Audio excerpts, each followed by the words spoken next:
Hello everyone, I'm Devon Harris. You may remember me from my Olympic run back in 1988 with the original Jamaican bobsled team. I'd like to share something with you that I'm guessing most people don't know. You see, our team was started back in September 1987, and the four of us, Dudley Stokes, Michael White, Samuel Clayton, and of course yours truly, shared a room in the Panama Motor Inn. It was at the time perhaps the seediest joint in all of Calgary. Now we're there for only a few days when George Fitch, one of the American guys who came up with this crazy idea to start a team, called a team meeting.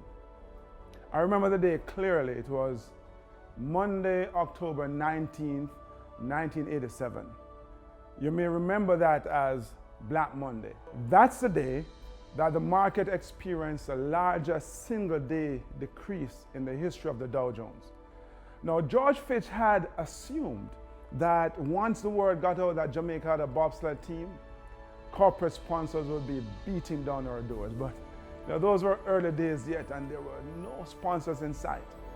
So here we are, the five of us crammed in this tiny room, and George gave us two stark choices.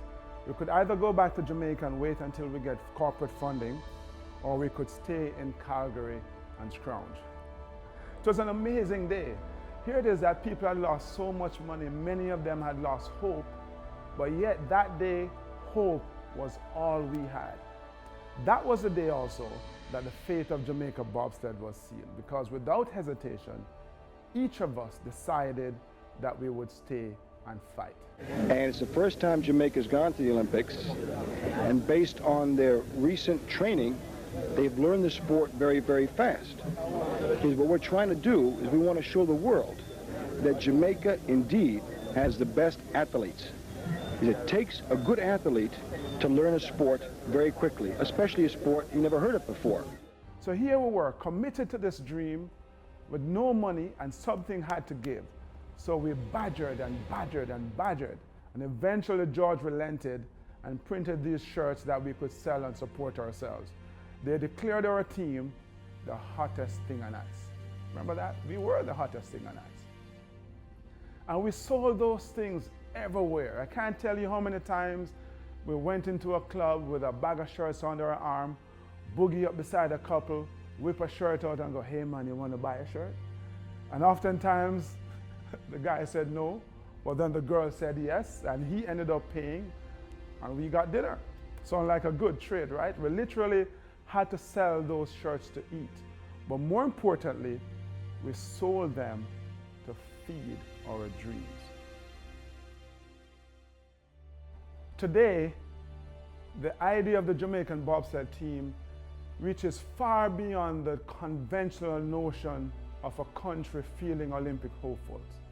The idea of our team, I believe, is the embodiment of the Olympic spirit. But not only that, I believe it says and gives permission to everyone around the world that it's okay to follow your dreams.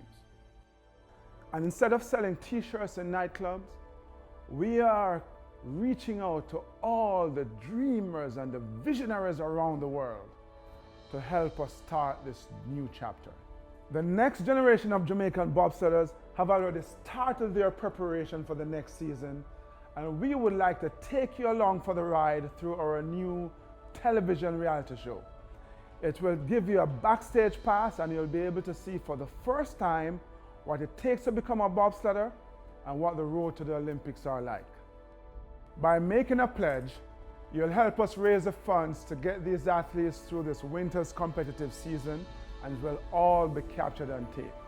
And if things go well, we hope to continue coverage of the team's journey all the way to the 2018 Olympics, which incidentally will mark 30 years since Jamaica first debuted in the Winter Games.